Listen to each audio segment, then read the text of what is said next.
حرب،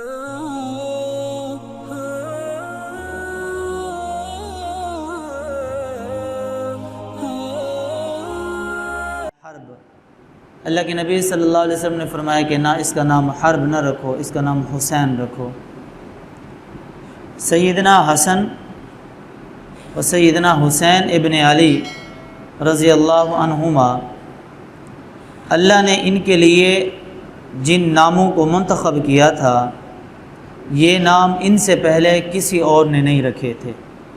نبی کریم صلی اللہ علیہ وسلم کے نواسوں سے پہلے حسن نام کا اور حسین نام کا کوئی آدمی نہیں ہے۔ یہ نام صرف اور صرف حسن اور حسین خاص تھے نواسہ رسول کے لیے۔ شبر اور شبیر کے وزن پر حسن اور حسین ہے، مبشر کے وزن پر محسن ہے۔ حضرت فاطمہ الزہرا رضی اللہ عنہ کا ایک تیسرا بیٹا بھی محسن پیدا ہوا، لیکن وہ بچپن میں ہی انتقال کر گئے۔ اور حضرت فاطمہ الزہرا رضی اللہ عنہ کی دو بیٹیاں ہیں، زینب اور ام کلثوم۔ مزید اگلا جمعہ میں اہل بیت کے تعارف پہ انشاءاللہ بیان کروں گا، تو اہل بیت کے تعارف میں نبی کریم صلی اللہ علیہ وسلم کے تمام آل اولاد نواسے نواسیوں کا تذکرہ ہم کریں گے۔ فی الحال ہم حضرت حسین ابن علی رضی اللہ عنہ کی فضیلت اور واقعہ کربلا کی طرف چلتے ہیں۔ حضرت حسین ابن علی رضی اللہ عنہ نبی کریم صلی اللہ علیہ وسلم کو اتنے محبوب تھے کہ نبی کریم صلی اللہ علیہ وسلم نماز پڑھ رہے ہوتے تو سیدنا حسن اور سیدنا حسین رضی اللہ عنہما میں سے کبھی حضرت حسن کبھی حضرت حسین آپ صلی اللہ علیہ وسلم رکوع کرتے تو یوں ٹانگوں کے بیچ سے گزر جاتے، کھیلتے رہتے۔ نبی کریم صلی اللہ علیہ وسلم نماز پڑھ رہے ہوتے، حسن و حسین رضی اللہ عنہما یوں رکوع کی حالت میں ٹانگوں کے نیچے آ رہی ہیں، جا رہی ہیں، گزر کر، لیکن نبی کریم صلی اللہ علیہ وسلم نے ان کو نماز کے بعد نہیں ڈانٹا، بلکہ صحابہ کو کہا کہ حسن و حسین کو تکلیف نہ پہنچاؤ، حسن و حسین سے میں محبت کرتا ہوں، اللہ بھی محبت کرتا ہے، اور جو ان سے محبت کرے گا رب ان سے بھی محبت کرے گا۔ ویسے تو بہت سارے اس طرح کے واقعات ملتے ہیں کہ نماز کی حالت میں نبی کریم صلی اللہ علیہ وسلم کے ساتھ کھیلتے رہتے تھے یا سجدے کی حالت میں اوپر چڑھ جاتے تھے۔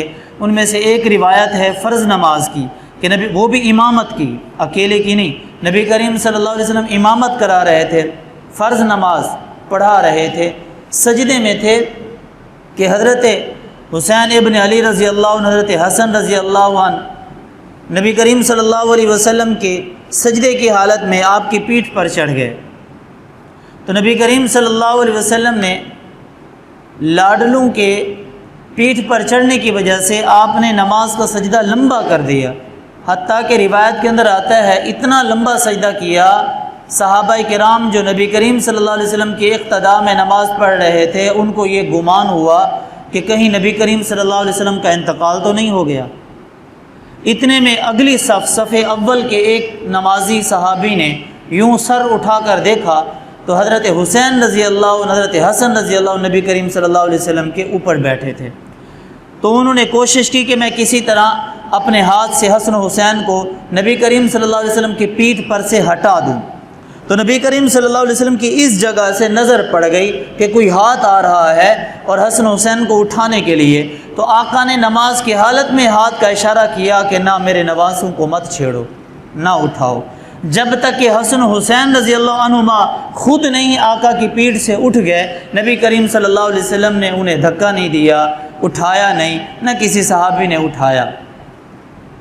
اور اس کے علاوہ انفرادی طور پر جب آپ نماز پڑھتے تو یہ بچے ساتھ میں کھیلتے رہتے، شور بھی کرتے رہتے، گپ شپ بھی کرتے رہتے، لیکن نبی کریم صلی اللہ علیہ وسلم نے کبھی نہیں کہا کہ ان کی وجہ سے میری نماز میں خلل آتا ہے، کبھی نہیں فرمایا کہ بچوں نے میری نماز خراب کر دی ہے، بلکہ وہ تو نماز کی حالت میں سجدے کی حالت میں اکثر اوپر چڑھ جاتے تھے۔ تو نبی کریم صلی اللہ علیہ وسلم کی عادت مبارکہ یہ ہوتی، حضور صلی اللہ علیہ وسلم ایک ہاتھ سے یوں حضرت حسن کو یا حضرت حسین کو سنبھالتے اور ایک ہاتھ سے یوں زمین سے اوپر ہاتھ اٹھا کر گھٹنے پہ رکھ کے سجدے سے یوں اوپر اٹھتے اور ایک ہاتھ سے پیچھے بچے کو سنبھالتے۔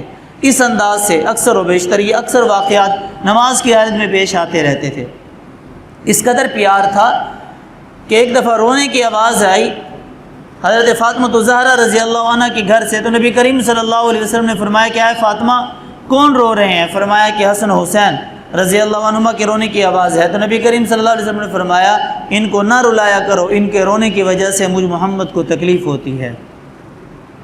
اس قدر محبوب تھے کہ جب نبی کریم صلی اللہ علیہ وسلم دور دراز سے آتے تو نواسوں کو ملنے کے لیے جایا کرتے تھے، حضرت فاطمہ زہرا رضی اللہ عنہ کے گھر میں جایا کرتے تھے اور پھر بچوں کے ساتھ کھیلا کرتے تھے۔ ایک واقعہ ہے روایت کے اندر کہ نبی کریم صلی اللہ علیہ وسلم یوں اپنے ہاتھ کو نیچے کر کے، گھٹنوں کو نیچے کر کے اور بچوں کو کہتے، حضرت حسن حسین رضی اللہ عنہما کو کہتے کہ آؤ مجھ پر سوار ہو جاؤ، میں تمہیں جھولے کھلاؤں۔ تو نبی کریم صلی اللہ علیہ وسلم کی پیٹھ مبارک پر کبھی حضرت حسن سوار ہو جاتے، کبھی حضرت حسین، کبھی دونوں سوار ہو جاتے، پھر نبی کریم صلی اللہ علیہ وسلم یوں چلتے، یوں ہاتھ سے گھٹنوں سے یوں کمرے میں یوں چلتے اور بچوں کو اوپر بٹھا کر، اور پھر ایک جھولا دینے کے بعد پھر پوچھتے کہ بچوں بتاؤ تمہارا اونٹ کتنا اچھا ہے جو تمہیں جھولے بھی کھلا رہا ہے۔ پھر ایک کو اٹھاتے تو ایک کو نیچے بٹھاتے تو دوسرے کو اٹھا لیتے، پھر کہا اب تیری باری ہے، اب تیری باری ہے۔ اس طرح نبی کریم صلی اللہ علیہ وسلم اپنے نواسوں سے کھیلا کرتے تھے۔ ایک دفعہ حضرت حسین ابن علی رضی اللہ عنہ بچوں کے ساتھ کھیل رہے تھے، تو نبی کریم صلی اللہ علیہ وسلم صحابہ کرام رضوان اللہ تعالی اجمعین کے ساتھ وہاں سے گزرے تو دیکھا کہ جنت کے شہزادے، جنت کے نوجوانوں کے سردار بچوں کے ساتھ کھیل رہے ہیں، تو نبی کریم صلی اللہ علیہ وسلم بھی ساتھ میں کھیلنے لگ گئے۔ نبی کریم صلی اللہ علیہ وسلم نے فرمایا، یوں اپنے ہاتھ کا اشارہ کیا، بھی پکڑو بھی حسین کو، جیسے ہر باپ اپنے بچوں سے لاڈ کرتا ہے، پیار کرتا ہے۔ بچے کھیل رہے ہوں تو باپ بچوں کے پیچھے بھاگتا ہے، بیٹا پکڑو، بھاگو میں تمہیں پکڑتا ہوں۔ پھر وہ جان بوجھ کر باپ کہتے کہ تو تو میری گرفت میں بھی نہیں آ رہا، تو میری پکڑ میں نہیں آ رہا۔ تو بالکل ایسے ہی نبی کریم صلی اللہ علیہ وسلم حضرت حسین رضی اللہ عنہ کو کہہ رہے ہیں، کبھی اس طرف جاتے تو حضرت حسین رضی اللہ عنہ ہنس کر اس طرف ہو جاتے اور کہتے تو میری پکڑ میں نہیں آ رہا، بھی پکڑو۔ کبھی حضرت حسین رضی اللہ عنہ اس طرف بھاگ جاتے تو نبی کریم صلی اللہ علیہ وسلم ہاتھوں کا اشارہ یوں کرتے اور فرماتے کہ میرا نواسا تو میری پکڑ میں نہیں آ رہا۔ یوں بھاگ اپنے نواسے کے ساتھ، اور بالآخر نبی کریم صلی اللہ علیہ وسلم نے اپنے ہاتھوں سے نواسے رسول کو یوں پکڑ لیا اور آپ نے بوسہ دیا اور فرمایا اللہ یہ مجھے محبوب ہیں، جو ان سے محبت کرے تو بھی ان سے محبت کرنا۔ حضرت ابو ہریرہ رضی اللہ عنہ سے روایت ہے، فرمایا کہ حسن حسین رضی اللہ عنہما رو رہے تھے تو حضرت نبی کریم صلی اللہ علیہ وسلم گھر میں گئے، پوچھا کہ فاطمہ کیا بات ہے؟ کہا اللہ کے رسول غربت ہے، فقر و فاقہ ہے، کھانے پینے کی کوئی چیز نہیں ہے، بھوک کی وجہ سے جنت کے لاڈلے شہزادے رو رہے ہیں۔ نبی کریم صلی اللہ علیہ وسلم نے پوچھا صحابہ کرام بھی کسی کے پاس پانی مہیا ہے؟ تو کسی کے پاس پانی بھی نہیں تھا۔ تو نبی کریم صلی اللہ علیہ وسلم نے اپنی زبان مبارک چسوائی، حضرت حسن کو چسوائی، انہوں نے چوسی، پھر حضرت حسین کو چسوائی، انہوں نے چوسی۔ وہ جو زبان مبارک سے لعاب دہن آیا اس سے حسن و حسین نے اپنی پیاس بجھائی۔ تو یہ وہ جنت کے شہزادے ہیں جنہوں نے نبی کی زبان چوسی ہے۔ ایک دفعہ حضرت حسن حسین بچوں کے ساتھ کھیل رہے تھے، کھیلتے کھیلتے گم ہو جاتے ہیں۔ اطلاع ملتی ہے نبی کریم صلی اللہ علیہ وسلم کو کہ حضرت حسن حسین گم ہو گئے، نظر نہیں آ رہے۔ تو نبی کریم صلی اللہ علیہ وسلم نے صحابہ کرام کو کسی کو ادھر بھیج دیا، کسی کو ادھر بھیج دیا، ادھر تلاش کریں، ادھر تلاش کریں، خود بھی تلاش کے لیے نکل پڑے۔ دیکھا جس طرف نبی کریم صلی اللہ علیہ وسلم گئے اسی طرف حضرت حسن حسین تھے، تو دیکھا کہ نبی کریم صلی اللہ علیہ وسلم نے دیکھا کہ حسن حسین ایک دوسرے کو یوں گلے لگائے ہوئے کھڑے ہیں اور ایک بہت بڑا اژدہا ان کے اوپر یوں سایہ کر کے کھڑا ہوا ہے، ان کی حفاظت کر رہا ہے۔ تو یہ تو وہ جنت کے شہزادے اور نبی کے لاڈلے ہیں جن کی حفاظت اژدہا کر رہا تھا اور اپنے سائے میں کھڑا کیے ہوئے تھا۔ نبی کریم صلی اللہ علیہ وسلم نے اٹھایا، گلے سے لگایا، بوسہ دیا۔ عرب کے اندر بچوں کو پیار کرنا، بچوں کو بوسہ دینا، بچوں کو کندھے پر اٹھانا ایک عیب سمجھا جاتا تھا۔ وہ لوگ معیوب سمجھتے تھے اپنے بچوں کو اٹھانا، اپنے بچوں کو بوسہ دینا، ان کو کندھے پر اٹھانا۔ وہ کہتے تھے کہ یہ ہمیں عیب لگتا ہے، پر نبی کریم صلی اللہ علیہ وسلم نے حسن حسین کو کندھے پر اٹھا کر ان کو بوس و کنار کر کے ان سے پیار کر کے عرب کی اس رسم کو توڑ دی اور دنیا والوں کو بتا دیا اپنے نواسوں سے ایسا پیار کیا جاتا ہے، اپنے لاڈلوں سے ایسے پیار کیا جاتا ہے۔ تو بچوں سے پیار کرنا، نواسوں سے پیار کرنا، بیٹوں سے پیار کرنا، آل اولاد سے پیار کرنا میرے نبی کی سنت ہے۔ حضرت حسین رضی اللہ عنہ ایک دفعہ نبی کریم صلی اللہ علیہ وسلم گھر میں تشریف لے آئے حضرت فاطمہ الزہرا رضی اللہ عنہ کے گھر، تو حضرت حسن حسین رضی اللہ عنہما سوئے ہوئے تھے، تو حضرت حسن جاگ گئے، پانی مانگا اپنی امی سے فاطمہ الزہرا رضی اللہ عنہ سے، وہ مشکیزے سے پانی بھرنے کے لیے جا رہی تھی، تو نبی کریم صلی اللہ علیہ وسلم نے فرمایا مجھے دکھاؤ برتن۔ علی المرتضیٰ رضی اللہ عنہ بھی سوئے ہوئے تھے، تو آپ صلی اللہ علیہ وسلم نے پانی نہیں بھرا، بلکہ علی المرتضیٰ کے گھر میں جو کھڑی کمزور نحیف ترین جو بکری تھی اس کو آپ نے ہاتھ لگایا، جس کو دودھ اترتا نہیں تھا، آقا کے ہاتھ لگانے کی دیر تھی کہ تھن دودھ سے بھر گئے۔ نبی کریم صلی اللہ علیہ وسلم نے وہ جو برتن تھا دودھ کا بھرا، اور اتنے میں حضرت حسین ابن علی رضی اللہ عنہ بھی نیند سے بیدار ہو جاتے ہیں۔ حضرت حسن کو جب دودھ پیش کرتے ہیں تو حضرت حسین آگے بڑھ جاتے ہیں، جیسے بچوں کی عادت ہوتی ہے، لپک جاتے ہیں کہ مجھے چاہیے، مجھے پہلے دیں۔ تو نبی کریم صلی اللہ علیہ وسلم نے پہلے حضرت حسن کو دیا، تو حضرت فاطمہ الزہرا رضی اللہ عنہ نے پوچھا اللہ کے رسول کہ آپ کو حسن سے محبت ہے؟ تو نبی کریم صلی اللہ علیہ وسلم نے فرمایا مجھے محبت تو دونوں سے ہے، پر پہلے مانگا حسن نے ہے، تو جس نے پہلے مانگا میں پہلے اسی کو دوں گا۔ حضرت علی المرتضیٰ ساتھ میں تھے، لیکن آپ کی آنکھ نہیں کھلی تھی، آپ سوئے ہوئے تھے۔ اسی موقع پر نبی کریم صلی اللہ علیہ وسلم نے حضرت فاطمہ الزہرا رضی اللہ عنہ کو فرمایا کہ اے فاطمہ، تو اور یہ حسن اور حسین اور یہ سونے والا شخص یعنی علی المرتضیٰ رضی اللہ عنہ یہ جنت میں کل قیامت کے دن میرے ساتھ ہوں گے۔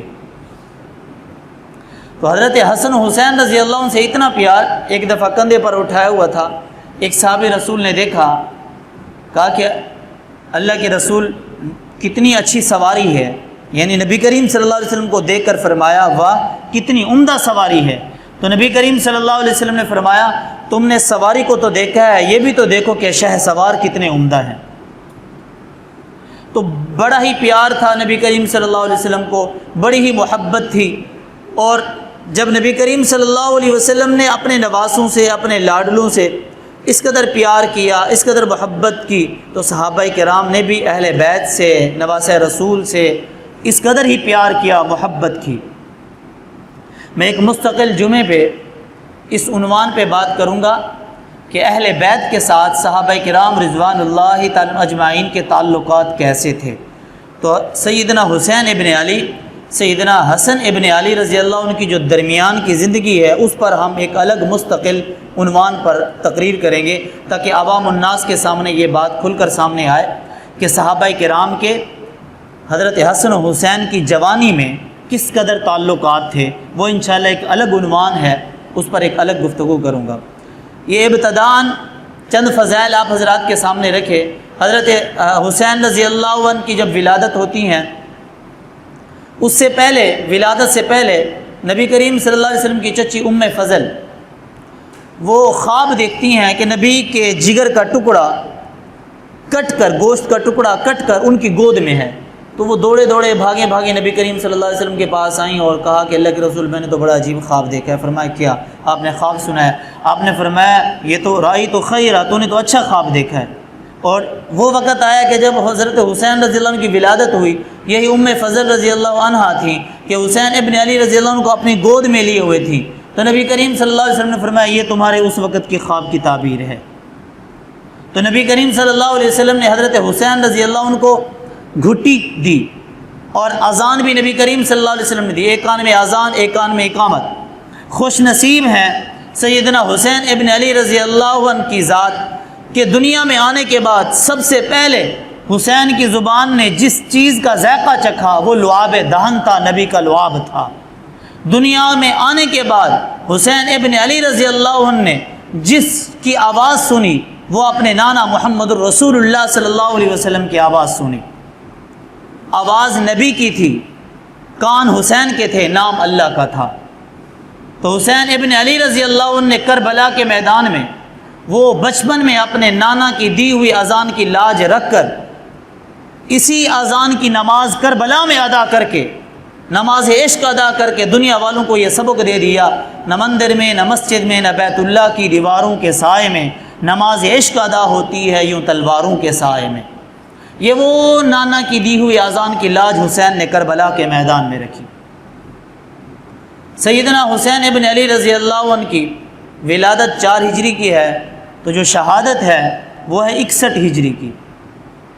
اب ہم 61 ہجری کے واقعات کو دیکھتے ہیں۔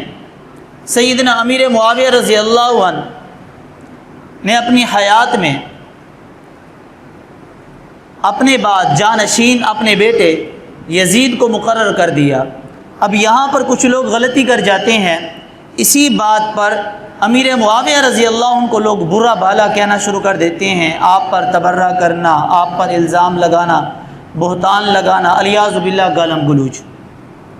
کم ظرف لوگ، جاہل لوگ، بے وقوف لوگ، کم علم لوگ یہ ایسا کرتے ہیں۔ سیدنا امیر معاویہ، ایک بہت بڑا سوال بھی ہے کہ سیدنا امیر معاویہ رضی اللہ عنہ نے یزید کو اپنی زندگی میں جانشین کیوں بنایا؟ دراصل بات یہ ہے کہ امیر معاویہ رضی اللہ عنہ نے مشاورت بھی کی، بنو امیہ میں دیکھا، بنو ہاشم میں دیکھا۔ ایک ایسا یہ موڑ تھا کہ اگر اس موڑ پہ بنو ہاشم میں سے اگر کسی کو جانشین مقرر کرتے تو جتنے بھی اس وقت مدینہ، مکہ، کوفہ، بصرہ میں جتنے بھی عہدیدار تھے وہ سارے بنو امیہ کے تھے۔ ہر جگہ بنو امیہ کا ہولڈ تھا، بنو امیہ کے حکمران تھے، بنو امیہ کے گورنر تھے، بنو امیہ کے جو ہے نا لوگ تھے۔ اگر وہ بنو ہاشم میں سے کسی کے بارے میں سن لیتے کہ وہ جانشین ہیں تو وہ سارے مخالفت پہ اتر آتے بنو امیہ کے، اور اگر بنو امیہ میں سے بھی یزید کو چھوڑ کر کسی اور کو وہ جانشین بناتے تو پھر بنو امیہ کے جو دوسرے بڑے بڑے عہدیدار لوگ تھے وہ مخالف ہو جاتے۔ تو اس وجہ سے مشاورت کے بعد تب آپ نے یزید کو اپنا جانشین بنایا، جبکہ آپ کے سامنے یزید کی جو زندگی تھی وہ نیک سیرت والی زندگی تھی۔ اس وقت باپ کی موجودگی میں، حضرت امیر معاویہ رضی اللہ عنہ کی موجودگی میں یزید کا جو فسق و فجور تھا، اس کی جو برائی تھی، اس کا ظلم و ستم تھا، اس کے اندر چھپی ہوئی جو برے کام تھے وہ نمایاں نہیں تھے۔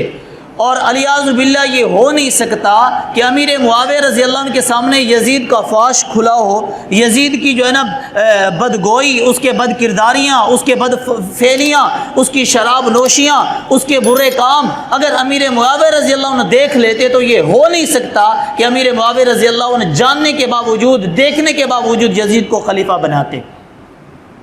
تو یہ سارے امور بعد کے ہیں۔ جب اقتدار ملا، اقتدار کی ہوس آئی تو اقتدار اور کی لالچ میں اقتدار نے تب یزید کو ظالم بھی بنایا اور آل رسول کا قاتل بھی بنایا، فاسق بھی بنایا، فاجر بھی بنایا۔ یہ سارے کے سارے بعد کے واقعات ہیں، امیر معاویہ رضی اللہ عنہ کی وفات کے بعد کے۔ زندگی میں ایسا کوئی یزید کا کارنامہ امیر معاویہ رضی اللہ عنہ کی زندگی میں نہیں تھا، بلکہ آپ اس روایت سے اندازہ کریں کہ امیر معاویہ رضی اللہ عنہ نے جانشین بنانے کے بعد ایک خطبہ دیا لوگوں کے سامنے اور کہا، اللہ تعالیٰ کے سے دعا کی، یا اللہ اگر یزید کو خلیفہ بنانے میں میری جو ہے نا باپ کی پدری محبت کا تقاضا تھا کہ میں نے یزید سے محبت کی وجہ سے یزید کو جانشین بنا دیا، تو یا اللہ یزید کی خلافت کو کامیاب نہ ہونے دینا۔ اگر اس کے اندر کوئی حکمت اور مصلحت ہے، یا اللہ تو میرے راز کو جانتا ہے، تو میری نیت کو جانتا ہے۔ اگر بیٹے کی محبت کی وجہ سے میں نے خلیفہ نہیں بنایا، جانشین نہیں بنایا، بلکہ کسی حکمت کے تحت میں نے جانشین بنایا، تو یا اللہ اس کی عمارت کو، اس کی جو ہے نا جانشینی کو چلنے دینا، وگرنہ کامیاب نہ کرنا۔ اور کامیاب ہوئی بھی نہیں۔ تو جب یزید تخت پہ آیا، بہت سارے صحابہ نے اجتماع کو دیکھا کہ اکثریت نے کر لی ہے، نہ چاہتے ہوئے انتشار سے بچنے کے لیے انہوں نے بھی کر لی، لیکن حضرت حسین ابن علی رضی اللہ عنہ نے صراحتاً بیعت سے انکار کر دیا کہ میں یزید کی بیعت کرنے کے لیے نہ کل تیار تھا نہ آج تیار ہوں۔ عبداللہ بن زبیر رضی اللہ عنہ بھی یہ مدینہ سے مکہ چلے گئے، اور جب مکہ میں گئے تو وہاں سے اہل کوفہ کے خطوط کا سلسلہ شروع ہو گیا۔ جب ان کو پتہ چلا کہ حسین ابن علی رضی اللہ عنہ نے یزید کی بیعت نہیں کی تو انہوں نے خط لکھنا شروع کر دیے کہ نواسہ رسول سیدنا حسین ابن علی رضی اللہ عنہ کو کہ آپ ہماری طرف آ جائیے، کوفہ میں آ جائیں، آپ مکہ میں نہ رہیں، آپ ہماری طرف آ جائیں، ہم آپ کو اپنا امیر بناتے ہیں، ہم آپ کے ہاتھ پہ بیعت کرتے ہیں، آپ ہمارے پاس آ جائیں۔ ایک خط نہیں، دو خط نہیں، تاریخ میں لکھا ہے 12,000 خطوط آئے۔ ان خطوط کے بعد سیدنا حسین ابن علی رضی اللہ عنہ نے، جو اس وقت صحابہ کرام میں سے چند ایک صحابہ تھے، دوسرے حضرات تھے، ان سے مشاورت کی کہ کیا خیال ہے، مجھے کوفہ جانا چاہیے؟ تو سب نے روکا کہ اے حسین آپ کو کوفہ نہیں جانا چاہیے۔ کیوں؟ کیونکہ یہ وہ کوفی لوگ ہیں جنہوں نے آپ کے والد علی المرتضیٰ سے وفا نہیں کی، آپ کے بھائی حضرت حسن سے بھی وفا نہیں کی۔ یہ غدار قسم کے لوگ ہیں، بے وفا قسم کے لوگ ہیں، آپ ان کے خطوط پر اعتماد نہ کریں، آپ نہ جائیں کوفہ میں۔ تو پھر حضرت حسین رضی اللہ عنہ نے فرمایا چلیں بھی، اسی بات کو پروف کرنے کے لیے میں خود سے پہلے اپنا نمائندہ بھیج دیتا ہوں تاکہ پتہ چل جائے کوفہ والوں کے حالات کیسے ہیں، میں پہلے خود نہیں جاتا، اپنا نمائندہ بھیج دیتا ہوں۔ تو آپ نے چچا زاد بھائی مسلم بن عقیل کو بھیجا، کہا کہ آپ جا کر کوفہ کے حالات کا جائزہ لیں۔ جب انہوں نے جائزہ لیا، جب وہ گئے تو بھرپور ان کا استقبال کیا گیا۔ میں مختصراً سنا رہا ہوں بات۔ تو مسلم بن عقیل نے جب جائزہ لیا، ہزاروں کی تعداد میں مسلم بن عقیل کے ہاتھ پہ کوفیوں نے بیعت کی اور اہل بیت سے محبت کا دم بھرا۔ مسلم بن عقیل نے واپسی خط لکھ دیا کہ آ جائیے نواسہ رسول، یہ تو آپ کے لیے بے چین ہیں لوگ، آپ کے لیے راستہ ہموار ہے، آپ آ جائیں، یہ لوگ آپ کی اقتداء کرنے کے لیے، آپ کو اپنا امام، رہبر، مقتدا ماننے کے لیے تیار ہیں، ماحول سازگار ہے۔ آپ نے خط لکھا۔ خط لکھنے کے بعد جو کوفہ کا گورنر تھا پہلے، نعمان بن بشیر، وہ مسلم بن عقیل کے ساتھ نرمی کا معاملہ کر رہے تھے اہل بیت کی نسبت کی وجہ سے، آل رسول کی نسبت کی وجہ سے، لیکن اس نے گورنر کو تبدیل کر کے ابن زیاد کو کوفہ کا گورنر بنا دیا، نعمان بن بشیر کو فارغ کر دیا کوفہ سے۔ ابن زیاد کی جیسے ہی تقرری ہوتی ہے، اس نے ظلم و ستم شروع کر دیا۔ مسلم بن عقیل کے ہاتھوں پر جن نے بیعت کی، اس نے، لوگوں نے اس کے ظلم و ستم سے سب نے بیعت توڑ دی اور تنہا تنہا مسلم بن عقیل کو گلیوں میں چھوڑ دیا۔ کوئی آپ کا، یا تو وہ وقت تھا کہ ہزاروں کی تعداد میں مسلم بن عقیل کے ساتھ مجمع کھڑا تھا، یا وہ وقت تھا کہ تنہا مسلم بن عقیل ہاتھ میں تلوار لیے دشمن کا مقابلہ کر رہے ہیں۔ جس نے آپ کو پناہ دی تھی، ہانی ابن عروہ ان کا نام ہے، وہ بھی شہید ہو گئے اپنے مہمان کی حفاظت کرتے ہوئے، میزبان بھی شہید ہو گئے، مہمان مسلم بن عقیل بھی شہید ہو گئے۔ جب شہادت سے قبل انہوں نے پھر ایک خط بھیجا، کیونکہ پہلا خط تو پہنچ چکا تھا جس میں کہا تھا کہ آپ آ جائیں۔ دوسرا خط لکھا کہ اے حسین آپ مت آئیے، یہ تو بڑے ہی ظالم لوگ ہیں، بے وفا لوگ ہیں، انہوں نے تو بے وفائی کی، یہاں تو کوئی ساتھ دینے کے لیے ہمارا تیار نہیں ہے۔ یہ خط آپ کو تب موصول ہوا جب آپ مکہ سے نکل چکے تھے، راستے میں تھے، کوفہ آتے ہوئے درمیان راستے میں تھے، اس وقت یہ خط ملا تھا۔ اچھا، جب آپ مکہ سے آ رہے تھے اس وقت آپ کوئی یزید سے لڑنے کے لیے نہیں آ رہے تھے، جہاد کے لیے بھی نہیں آ رہے تھے، قتال کے لیے بھی نہیں آ رہے تھے۔ کیوں؟ کیونکہ اگر قتال کے لیے آتے، لڑنے کے لیے آتے، جہاد کی غرض سے آتے، یزید کا مقابلہ کرنے کے لیے آتے تو اپنے بال بچوں کو ساتھ لے کر نہیں آتے۔ فوجی جب بارڈر پہ جاتے ہیں اپنی بیویوں کو لے کر جاتے ہیں؟ اپنی کوئی سنا ہے کسی کے بارے میں وہ میدان جنگ میں جا رہا ہو اپنی بیویوں کو، اپنے بچوں کو، اپنے آل اولاد کو بھی لے کر جائے؟ تو سیدنا حسین ابن علی قتال کے لیے نہیں جا رہے تھے، لڑنے کے لیے نہیں جا رہے تھے، مقابلے کے لیے بھی نہیں جا رہے تھے، آپ تو کوفیوں کی دعوت پہ جا رہے تھے، کوفہ میں جا رہے تھے۔ یزید تو بیٹھا تھا دمشق میں، یزید تو بیٹھا تھا دمشق میں، آپ تو کوفیوں کے بلانے پر کوفہ جا رہے تھے، ان کے خطوط پر لبیک کہا۔ تو ایک بات ذہن کے اندر رکھیں، جہاد کے لیے نہیں گئے۔ اگر جہاد کے لیے جاتے، نمبر ایک، بیوی بچے کبھی آپ کے ساتھ نہ ہوتے، آپ اپنے معصوم سے بچوں کو ساتھ لے کر نہ جاتے، اور اگر جاتے تو جانے سے پہلے اعلان کرتے۔ لوگ کچھ سوال یہاں پہ یہ کرتے ہیں، حسین ابن علی رضی اللہ عنہ اکیلے گئے تھے، آپ کے ساتھ دوسرے صحابہ کیوں نہیں گئے تھے، آپ کو تنہا کیوں بھیج دیا؟ میں کہتا ہوں یہاں حسین ابن علی رضی اللہ عنہ نے اپنا فریضہ سر انجام دینے کے لیے خود اجتہادی طور پر جانے کا، اپنے تنے تنہا جانے کا فیصلہ کیا، اعلان دعوت، اعلان جنگ نہیں کیا، جہاد کا علم بلند نہیں کیا، اور لوگوں کو بلایا بھی نہیں کہ آؤ آپ بھی میرے ساتھ جاؤ۔ اگر حسین ابن علی رضی اللہ عنہ صحابہ کو دعوت دیتے، اعلان جنگ کرتے کہ میں نے جنگ کا اعلان کر دیا ہے، آؤ یزید کا مقابلہ کرنے کے لیے فوج کٹھی کرو، پھر میں دیکھتا کہ مکہ اور مدینہ میں کوئی ایسا صحابی نہ بچتا جو حسین کے لشکر میں ساتھ نہ ہوتا۔ حسین ابن علی نے تو جہاد کا اعلان ہی نہیں کیا تھا، تبھی تو آپ کے ساتھ نہیں گئے تھے۔ اچھا گئے کیوں ہیں؟ آپ کو جب روکا بھی کیا تھا تو انہوں نے کہا میں نہیں چاہتا کہ میں یہاں پہ خون ریزی برداشت کروں، جیسے عثمان غنی رضی اللہ عنہ نے جواب دیا تھا۔ عثمان غنی رضی اللہ عنہ پر جب باغیوں نے آپ کے گھر کو گھیر لیا تھا تو آپ کو کہا گیا تھا عثمان غنی رضی اللہ عنہ کو کہ آپ تو امیر المومنین ہیں، آپ تو بادشاہ ہیں، آپ تو صدر ہیں، آپ تو خلیفہ ہیں، آپ اپنی فوج بھیجیں نا، یہ باغیوں کے چند لوگ تو آپ کے گھر کے باہر کھڑے ہیں، فوج تو انہیں منٹوں سیکنڈوں میں تہس نہس کر دے گی۔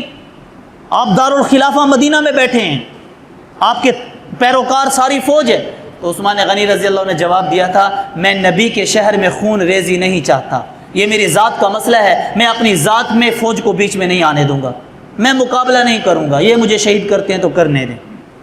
ویسا ہی جواب حسین ابن علی رضی اللہ عنہ نے بھی دیا کہ میں یہاں نہیں رہنا چاہتا، کیونکہ اگر میں یہاں رہا تو ممکن ہے کہ یزید کے فوجی مجھے مارنے کے لیے یہاں آ جائیں، میں نہیں چاہتا کہ نبی کے شہر میں حرم میں خون ریزی ہو، اس وجہ سے میں یہ چھوڑ کر میں کوفہ کی طرف جا رہا۔ حسین ابن علی رضی اللہ عنہ گئے، راستے میں اطلاع مل گئی مسلم بن عقیل کی شہادت کی، ادھر سے جو ہے نا یزید کی طرف سے بھی یہ خبر پہنچ گئی یزید کے پاس کہ بھی حسین ابن علی روانہ ہو چکے ہیں۔ اس نے بھی اپنے فوجیوں کو بھیج دیا، امن بن سعد کی قیادت میں، یہ بھی بیچ کے اندر ادھر سے وہ بھی آ رہے ہیں، ادھر سے حسین ابن علی رضی اللہ عنہ، حسین ابن علی رضی اللہ عنہ کو بیچ میں ایک آدمی سے ملاقات ہوتی ہے، حال وال پوچھتے ہیں، وہ کہتے ہیں کہ میرا مشورہ یہ کہ نواز رسول آپ کوفہ نہ جائیں، اس وجہ سے کوفہ والوں کے دل تو آپ کے ساتھ ہیں لیکن تلواریں یزید کے ساتھ ہیں، آپ مت جائیے۔ مسلم بن عقیل کے بیٹوں نے کہا، مسلم بن عقیل کے بھائیوں نے کہا، مسلم بن عقیل کے رشتہ داروں نے کہا ہمارا بھائی شہید ہوا ہے، ہم تو واپس جانے کے لیے تیار نہیں، ہم تو آگے بڑھیں گے۔ حسین بن علی پھر کیسے برداشت کر سکتے تھے، کیسے حسین کی غیرت برداشت کرتی کہ میں اپنے چچا زاد بھائی کے شہادت پر واپس مڑ جاؤں؟ اور جب دیکھا کہ اب یزید لڑنا چاہتا ہے، قتال ہی چاہتا ہے، ابن زیاد اس کے فوجی بیچ میں آڑے آگے ہیں، تو حسین ابن علی رضی اللہ عنہ نے 3 شرطیں پیش کی، کتابوں میں لکھی ہوئی ہیں۔ سب سے پہلے انہوں نے کہا کہ مجھے تو نہیں تھا، یہ گمان نہیں تھا کہ بات یہاں تک آ پہنچے گی، قتال تک، اگر قتال تک بات آ پہنچی ہے تو پھر میں واپس جانے کے لیے بھی تیار ہوں، میں نہیں چاہتا کہ قتل و غارت ہو، نمبر 1۔ نمبر 2، اگر تم مجھے واپس مدینہ مکہ میں نہیں بھیجنا چاہتے تو پھر ایسے کرو بیچ میں سے ہٹ جاؤ، مجھے یزید کے پاس جانے دو، میں مذاکرات کروں گا۔ تو ظالموں نے وہ بھی نہیں برداشت کیا، کیوں؟ کیونکہ انہیں خطرہ تھا کہ جیسے حضرت حسن کی ملاقات معاویہ سے ہو گئی تھی اور بات صلح پر ختم ہو گئی تھی، تو لوگوں کو ڈر تھا کہ اگر حسین ابن علی کا راستہ ہم نے چھوڑ دیا، یہ دمشق دارالخلافہ چلے گئے اور یزید سے ملاقات کر لی، شاید کہ ان کے مذاکرات کامیاب ہو جائے، اگر ان کے مذاکرات کامیاب ہو جائیں گے تو بیچ میں تو ہمارے خط کھل جائیں گے، تب تو یزید ہمیں پکڑے گا کہ بھی تم نے حسین کو کیوں بلایا۔ حسین جب یزید کے پاس جائیں گے تو جا کر کوفہ والوں کے خط سامنے پیش کریں گے کہ دیکھو یہ کوفیوں کے خط ہیں، میں خود تھوڑی آیا ہوں، یہ کوفہ والوں نے مجھے بلایا تبھی تو میں آیا ہوں، میں خود سے تو نہیں آیا۔ تو یزید نے ان سب کو تختہ دار پر چڑھا دینا تھا کہ جنہوں نے حسین ابن علی کو خط لکھے تھے، انہوں نے اپنی جانیں بچانے کے لیے نواز رسول کو مذاکرات کرنے نہیں دیے، بیچ میں الیاذ باللہ شہید کروا دیا۔ یہ وہ بیچ والے قاتل ہیں، کوفی غدار۔ نمبر 2، تیسری شرط انہوں نے کہا اگر مجھے تم ادھر بھی نہیں جانے دیتے، آگے بھی نہیں جانے دیتے، یزید سے مذاکرات بھی کرنے دیتے، پھر تیسرے نمبر پہ مجھے اسلامی سرحد پہ بھیج دو، میں وہاں پہ لڑتا رہوں گا۔ اسی لگ انہوں نے 3 شرطیں جب پیش کی، اس وقت ابن زیاد ماننے کے لیے تیار تھا، لیکن شمر ذیل جوشن اس نے کہا نا نا نا نا، مت ماننا، ان میں سے کوئی شرط بھی نہ ماننا، اگر آج حسین کو چھوڑ دیا، ان 3 شرطوں میں سے کسی ایک شرط کو مان کر، کل کو یہ مدینہ مکہ جا کر اپنا بہت بڑا لشکر لے کر ہم پر چڑھائی کرے گا، ہمارا خاتمہ کر دے گا، یہ خبردار ان میں سے کوئی شرط نہ ماننا۔ ابن زیاد نے ایک الگ سے اپنی شرط رکھ دی، اس نے کہا اچھا بھی بات یہ ہے، اگر تو یزید کے پاس جانے سے پہلے تو میرے ہاتھ پہ بیعت کر، یزید کی بیعت میرے ہاتھ پر کر، حسین ابن علی نے کہا میں تو یزید کو نہیں مان رہا، تو یزید کا چیلا ہو کر میری بیعت لینا چاہ رہا ہے؟ میں تو یزید کی بیعت سے انکار کر رہا تھا، تو یزید کا ایک چمچہ ہو کر تو بیعت لے رہا ہے؟ حسین نواز رسول کی تو بیعت اپنے ہاتھ پہ لے رہا ہے کہ میں تیرے ہاتھ پہ بیعت کروں؟ حسین ابن علی رضی اللہ عنہ نے انکار کر دیا کہ مجھے یہ منظور نہیں ہے۔ جاتے جاتے جاتے جاتے جاتے اسی جگہ پہنچے جس زمین کی مٹی نبی کو خواب کے اندر دکھائی گئی، جبرائیل امین لے کر آئے تھے کربلا کے میدان میں۔ یہ وہ جگہ تھے، نبی کے حضرت حسین بچے تھے۔ ام سلمہ رضی اللہ عنہ سے روایت ہے کہ نبی کریم صلی اللہ علیہ وسلم کے بعد جبرائیل امین آئے اور اس جگہ کی مٹی لے کر آئے جہاں حضرت حسین ابن علی رضی اللہ عنہ نے شہید ہونا تھا، اور مٹی ام سلمہ کو دکھائی۔ ام سلمہ نے وہ سنبھال کر رکھ لی تھی، وہ مٹی اپنے پاس سنبھال کر رکھ لی تھی۔ جب نواز رسول کی شہادت ہوئی تو اسی دن شہادت کے وقت ام سلمہ رضی اللہ عنہ سے روایت ہے، فرماتی خواب کے اندر نبی کریم صلی اللہ علیہ وسلم کو دیکھتی ہوں، پورا گندہ حالت ہے، بالوں میں مٹی ہے، داڑھی پہ مٹی ہے، آپ کی پورا گندہ حالت ہے، خستہ حالت ہے، اور آپ شیشی لیے ہوئے ہیں، اس کے اندر خون ہے۔ اور ام سلمہ رضی اللہ عنہ پوچھتی ہیں اللہ کے رسول خیریت ہے؟ آپ نے فرمایا کربلا کے اندر میرے نواسے کو شہید کر دیا گیا۔ اس طرح کی دو روایتیں ملتی ہیں۔ ابن عباس رضی اللہ عنہ کی روایت ہے، وہ فرماتے ہیں کہ وہ خون کی شیشی میں نے دیکھی، میں نے بھی خواب دیکھا، تو پوچھا اللہ کے رسول یہ کس کا خون ہے؟ آپ نے فرمایا یہ میرے نواسے کا خون ہے۔ ام سلمہ رضی اللہ عنہ کی جو روایت ہے اس میں یہ کہ بھی نبی کریم صلی اللہ علیہ وسلم کی حالت کو دیکھ کر وہ پوچھتے ہیں اللہ کے رسول یہ کیسی حالت ہے؟ آپ نے فرمایا کربلا کے میں میرے نواسے کو شہید کر دیا گیا۔ ام سلمہ رضی اللہ عنہ جب اٹھتی ہیں، بیدار ہوتی ہیں، تو جا کر وہ الماری میں وہ مٹی کی بوتل دیکھتی ہیں جو مٹی حضور صلی اللہ علیہ وسلم نے حضرت ام سلمہ کو دی تھی کہ یہ اس سرزمین کی مٹی ہے جس سرزمین پہ حسین کو شہید ہونا تھا۔ ام سلمہ جب الماری کھولتی ہیں، اس مٹی کو دیکھتی ہیں، تب وہ مٹی نہیں ہوتی، لہو بن چکی ہوتی ہے۔ یہاں پر ایک بات یاد رکھنے کی ہے، نبی کریم صلی اللہ علیہ وسلم نے وہ کربلا کی مٹی ام سلمہ کو دی تھی اور کسی بیوی کو نہیں دی تھی۔ اس میں ایک حکمت تھی، حکمت یہ تھی اللہ نے شاید بتا دیا تھا آپ کو، آپ کے سامنے کہ آپ کی بیویوں میں سے اور کوئی بیوی حسین کی شہادت کے بغیر زندہ نہیں رہے گی، اگر زندہ رہیں گی تو ام سلمہ رہیں گی۔ یہ ام سلمہ رضی اللہ نبی کی بیویوں میں سے واحد وہ بیوی ہیں جو سب سے آخر میں فوت ہوتی ہیں۔ اللہ تعالیٰ نے ان کی بڑی لمبی عمر دی، 85 سال کی عمر ہے ان کی، ام سلمہ رضی اللہ عنہ کی۔ کربلا کا جب مارکا ہوا، نبی کی بیویوں میں سے کوئی بیوی حیات نہیں تھی سوا ام سلمہ کے، تو انہوں نے وہ شیشی بھی ان کو دی گئی تھی۔ جب انہوں نے شیشی دیکھی تو وہ جو مٹی دی تھی حضور نے حسین کے بچپن میں ام سلمہ کو، تو اسی وقت جب شہادت ہوئی، بوقت شہادت وہ مٹی خون بن چکی تھی۔ حسین ابن علی رضی اللہ عنہ ایسے نہیں شہید ہوئے، بلکہ اس وقت جو ہے نا آپ نے اپنے آل بیت آل رسول سے، اپنے رشتہ داروں سے مخاطب ہو کر کہا کہ دشمن میرے خون کا پیاسا ہے، تم میں سے کوئی اگر واپس جانا چاہتا ہے تو تم جا سکتے ہو۔ آل رسول کہاں آپ کا ساتھ چھوڑتے؟ آپ کی آوان، آپ کے انصار، آپ کے مددگار، آپ کی باتوں پر لبیک کہنے والے وہ کہاں آپ کو تنہا تنہا چھوڑتے؟ انہوں نے کہا حسین ہم آپ کے ساتھ مل کر مقابلہ کریں گے۔ میدان کربلا سجا، مقابلہ بازی شروع ہو گئی۔ حسین ابن علی رضی اللہ عنہ کی طرف سے 72 تن باری باری قربان ہوتے چلے گئے، باری باری قربان ہوتے چلے گئے۔ حسین ابن علی رضی اللہ عنہ کی حفاظت کرنے والے حسین کے بھائی بھی، اہل بیت کے جو افراد تھے وہ 20-21 افراد تھے جن کا تعلق اہل بیت سے تھا۔ جو باقی تھے وہ دوسرے رشتہ دار تھے یا پھر آوان تھے، انصار تھے۔ اہل بیت کے کون کون افراد تھے؟ 9 تو حضرت علی کے بیٹے تھے، حسین جیسے بیٹے تھے، حسین کے باپ شریک بھائی حضرت فاطمہ الزہرا رضی اللہ عنہا کی وفات کے بعد علی المرتضیٰ نے اور 8 شادیاں کی، کل ٹوٹل 9 شادیاں تھیں۔ ان سے جو اولاد تھی وہ اولاد بھی میدان کربلا میں حسین کے ساتھ لڑتے لڑتے شہید ہوئی ہے۔ ہم تو صرف حسین ابن علی کا نام یاد رکھتے ہیں نا، حسین کے دوسرے بھائی جو حسین کی حفاظت کرتے ہوئے شہید ہو گئے ان کو کیوں بھلا دیا گیا؟ ابو جن کا نام خلفائے ثلاثہ کے ناموں پر ہے، یہ ایک لمبی چوڑی بحث ہے، میں اس پر انشاءاللہ ایک الگ جمعہ میں اہل بیت کے جو صحابہ کرام سے تعلقات ہے اسی ضمن میں اس بات کو تفصیل سے بیان کروں گا، ابھی وقت نہیں ہے۔ تو حسین رضی اللہ عنہ کے 9 بھائی وہ بھی شہید، حسین کے بھانجے وہ بھی شہید، حسین کے بیٹے شہید، حسن کے بیٹے، حسین کے بھتیجے شہید، یہ ٹوٹل ملا کے یہ 20-21 یہ اہل بیت کے افراد بنتے ہیں۔ ان کے علاوہ جو باقی تھے 51-50 کے باقی افراد تھے وہ اہل بیت کے دور دراز کے رشتہ دار تھے یا پھر ان کے مددگار، آوان، انصار، ان سے محبت کرنے والے جنہوں نے ان کی محبت میں اپنی جان قربان کر دی۔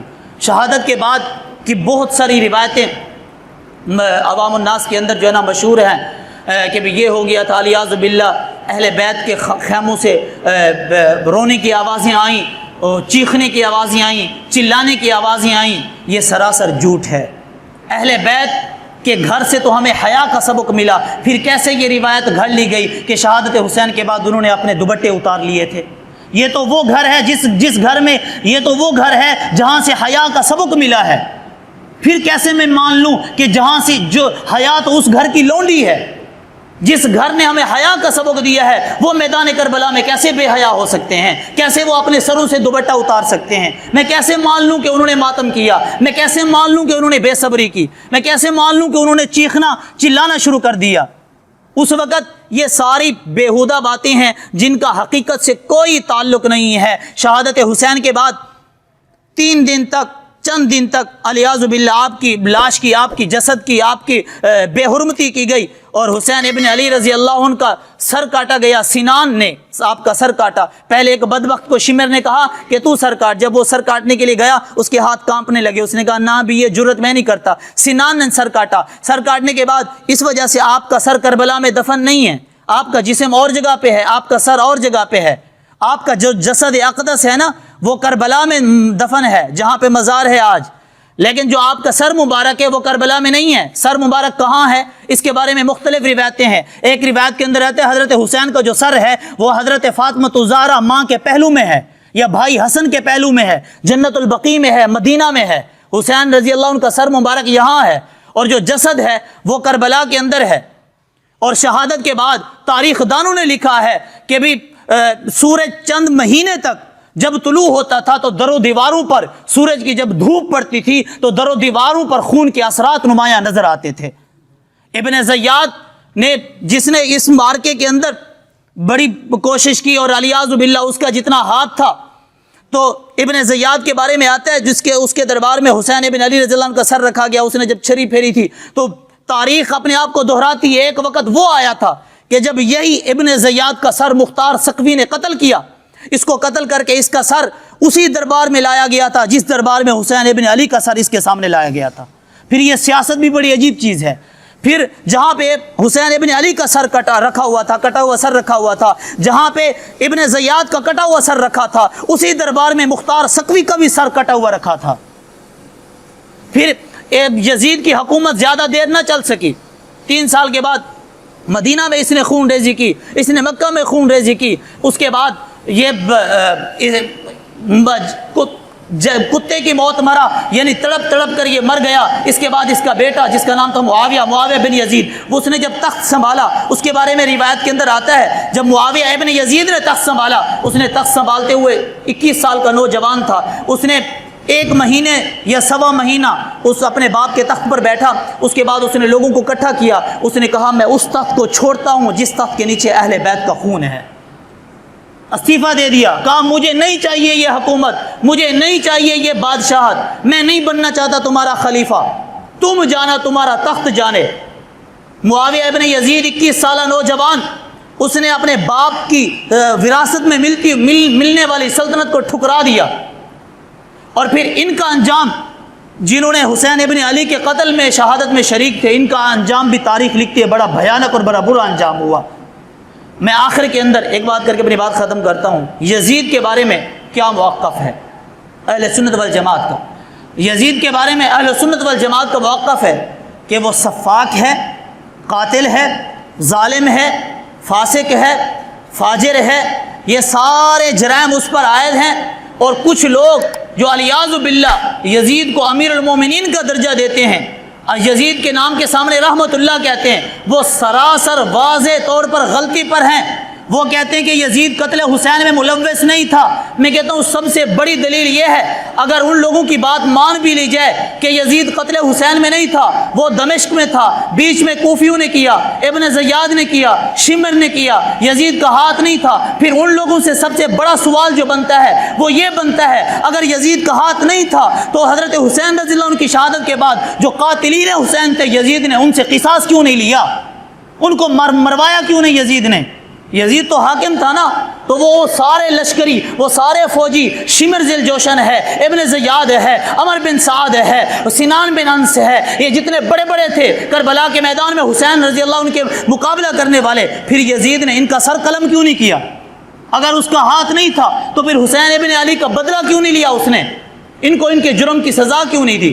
اس وجہ سے اہل سنت والجماعت کا متفق علیہ عقیدہ ہے، یہ سفاک ہے، ظالم ہے، فاجر ہے، اور اس نے جو ہم کبھی بھی مرتے وقت تک اہل سنت والجماعت کا کوئی بھی عالم یزید کی حمایت میں نہ بولتا ہے نہ بولے گا۔ ہم کل بھی حسینی، آج بھی حسینی۔ اللہ میرا اور آپ کا حشر حسن حسین کے ساتھ کرے، رضی اللہ عنہ، وما علینا الا البلاغ المبین۔